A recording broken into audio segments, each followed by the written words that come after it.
நமக்கு தெரிந்திருக்கிறபடி நியாயப்பிரமாணம் ஆவிக்குரியதா இருக்கிறது. நியாயப்பிரமாணம் ஆவிக்குரியதா இருக்கிறது. நானோ பாவத்துக்கு கீழாக விற்கப்பட்டு கவனிங்க, விற்கப்பட்டு மாமிசத்துக்குரியவனாய் இருக்கிறேன். ஹல்லேலூயா. தொடர்ந்து வாசிங்க. எப்படி எனில் நான் செய்கிறது எனக்கே சம்மதி இல்லை. நான் செய்கிறது எனக்கே சம்மதி இல்லை. நான் விரும்புகிறதை செய்யாமல் நான் வெறுக்கிறதையே செய்கிறேன். நான் வெறுக்கிறதையே செய்கிறேன். அழுத்தத்தை கவனியுங்கள். நான் விரும்புகிறதை செய்ய முடியவில்லை என்று சொல்லல. நான் விரும்புகிறதை என்னால செய்ய முடியலையா என்று சொல்லல. நான் எதை வெறுக்கிறேனோ அதையே மிக பரிதாபம். விரும்புவதை செய்யாமல் இருப்பது ஒரு பெரிய பாதிப்பு அல்ல. ஆனால் அதற்கு மறு எல்லையில் நாம் எதை வெறுக்கிறோமோ, நான் வெறுக்கிறது, நான் கீழ்த்தரமாய் நினைக்கிறது, நான் வேண்டாம் என்று நினைக்கிறது, மற்றவர்களிலே அருவருக்கிறது, மற்றவர்களிலே என்னிலே பிடிக்காதது, அதை நான் செய்கிறேன். ஹல்லேலூயா. இப்படி நான் விரும்பாததை செய்கிறவனாய் இருக்க நியாயப்பிரமாணம் நல்லதென்று ஒத்துக்கொள்கிறேன். ஹல்லேலூயா. சத்தியத்தை ஒருத்தர் ஒத்துக்கிட்டதுனால நல்லவன் ஆயிட முடியாது. ஆமென். ஸ்தோத்திரம். கவனிக்கிறீங்களா? ஆமென். தீயதை பார்த்து பொங்குறதுனால ஒருத்தர் நல்லவன் ஆகிவிட முடியாது. தீமையை பார்க்கும் போது கொந்தளிக்கிறதுனால ஒருவன் நல்லவன் ஆகிவிட முடியாது. இந்த உலகத்துல அநேக நேரத்துல பாவத்தை பார்த்து கொந்தளிக்கிறவர்கள் நீதிமான்களை விட துன்மார்க்கர்கள் தான் அதிகமாய் கொந்தளிப்பார்கள். ஹல்லேலூயா. ஆமென். நான் சொல்றது புரியுதா உங்களுக்கு? ஆண்டவராக இயேசுவிடத்திலே ஒரு பெண்ணை தரதர என்று இழுத்து வந்தார்கள். ஹல்லேலூயா. இவள் விபச்சாரத்தில் கையும் மெய்யுமாக பிடிக்கப்பட்டாள். ஆமென். ஸ்தோத்திரம். கல்லறையும்படியாக கடும் மூர்க்கத்தோடு பற்களை கடித்த வண்ணமாய் தங்கள் கைகளால் ஆமென் கல்லுகளை இறுக பற்றினவர்களாக ஒரு கூட்டம் அங்கே வந்தது. அவர்கள் அநீதிக்கு எதிராக பொங்கினார்கள், ஆர்ப்பரித்தார்கள். ஆமென். ஸ்தோத்திரம். மிகுந்த கோபதாபத்தோடு நின்றார்கள். ஆண்டவர் மிக அமைதியாக, உங்களில் பாவம் இல்லாதவன் கல்லறையுங்கள் என்று சொன்னார். தங்கள் இருதயத்திலே குத்தப்பட்டவர்களால், பாதிக்கப்பட்டவர்களால் கர்த்தருடைய வார்த்தையை அவர் கேட்டபோது இந்த பெண்ணை விட தங்களை அருவருப்பாய் உணர்ந்தவர்களாக அந்த இடத்திலிருந்து விலகிவிட்டார்கள். அப்படியானால் பாவத்தை பார்த்து கொந்தளித்ததினால் அவர்கள் பரிசுத்தமாகி விட்டார்கள். பரிசுத்தவான்கள் என்று நினைக்க முடியாது. நாம் அநேக நேரம் நினைக்கிறோம், எனக்கு பாவத்தை பார்க்கும்போது கோபம் வர்றதுனால நான் இப்படிதான் வாழ்றேன். அந்த கொந்தளிப்பு ஏன் தெரியுமா வருது? அநேக நேரம் ஃப்ரஸ்ட்ரேஷன். நான் விரும்புவதை செய்யாமல் வெறுக்கிறதையே செய்கிறதுனால் உண்டாகிற ஃப்ரஸ்ட்ரேஷன் தான் அந்த கோபம். ஹல்லேலூயா. ஹல்லேலூயா. ஹல்லேலூயா. புரியுதா? தொடர்ந்து வாசிங்கள். ஆதலால் நான் அல்ல எனக்குள் வாசமாய் இருக்கிற பாவமே அப்படி செய்கிறது. அது எப்படி எனில் என்னிடத்தில் அதாவது மாமிசத்தில் நன்மை வாசமாய் இருக்கிறது என்று நான் அறிந்திருக்கிறேன். ஹல்லேலூயா. என் மாமிசத்துல என்ன வாசமா இல்ல? நன்மை வாசமா இல்ல. ஹல்லேலூயா. நன்மை செய்ய வேண்டும் என்ற விருப்பம் என்னிடத்தில் இருக்கிறது, நன்மை செய்வதோ என்னிடத்தில் இல்லை. அதனால் நான் விரும்புகிற நன்மையை செய்யாமல் தீமையை செய்கிறேன். அந்தபடி நான் விரும்பாததை நான் செய்தால் நான் அல்ல, எனக்குள்ளே வாசமாய் இருக்கிற பாவமே அப்படி செய்கிறது. ஆனபடியால் நன்மை செய்ய விரும்புகிற என்னிடத்தில் அல்லது என் மாம்சத்தில் தீமை உண்டென்று ஒரு பிரமாணத்தை காண்கிறேன். ஹல்லேலூயா. தொடர்ந்து வாசியுங்கள். உள்ளான மனுஷனுக்கு ஏற்றபடி தேவனுடைய நியாயப்பிரமாணங்களில் பிரியமாயிருக்கிறேன். ஆகிலும் என் மனதின் பிரமாணத்துக்கு விரோதமாய் போராடுகிற வேறொரு பிரமாணத்தை என் அவயவங்களில் இருக்க காண்கிறேன். அது என் அவயவங்களில் உண்டாயிருக்கிற பாவ பிரமாணம் பிரமாணத்துக்கு என்னை சிறையாக்கிக் கொள்கிறது.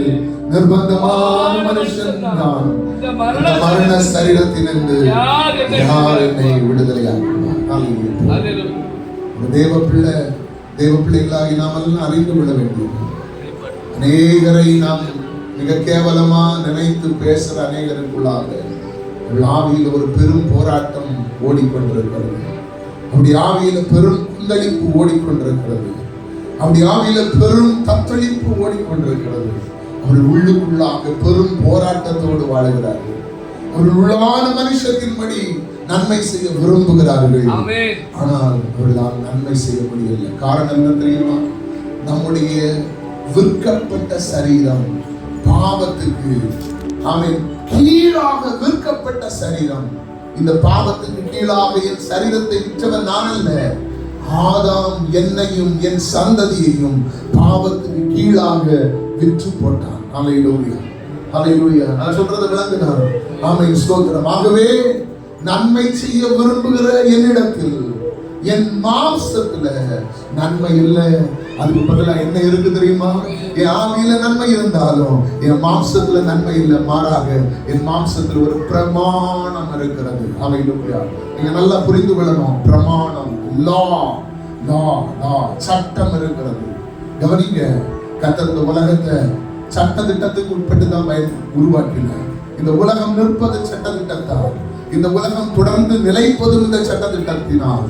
பொருட்கள் உருவாக்கப்பட்டது சட்ட திட்டத்தினால். ஆமென். இயற்கைக்கு ஒரு சட்டம் இருக்கு. ஆமென். ஆவிக்குரிய உலகத்துக்கு ஒரு சட்டம் இருக்கு.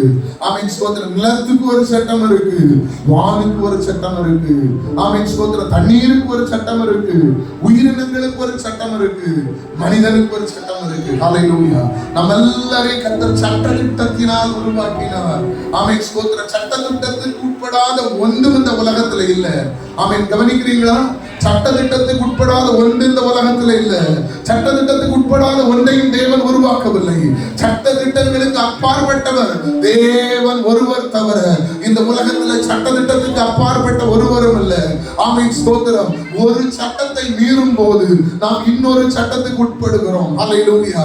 ஒரு சட்டத்துல நாம் நிலை நிற்கும் போது அந்த சட்ட திட்டத்தின் சட்ட திட்டம் எதை சொல்லுகிறதோ அப்படி நம் வாழ்க்கை மாறுகிறது. ஹல்லேலூயா.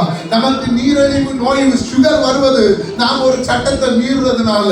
நமக்கு சுகம் வரணும்னா நாம் இன்னொரு சட்டத்துக்கு உள்ள வரணும். ஹல்லேலூயா.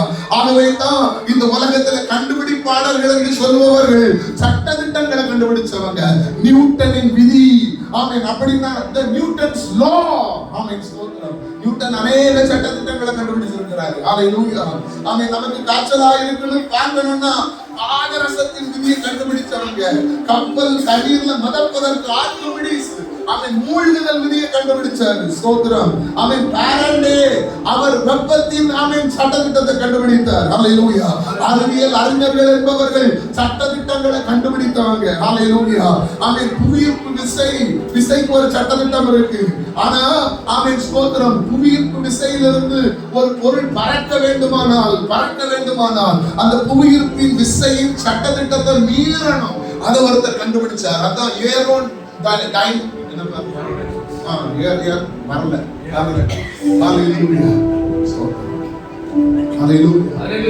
ஒரு பொருள் மூவ் ஆகிறதுக்கு 4 விதி இருக்கு. அந்த 4 விதி அறியணும், அதை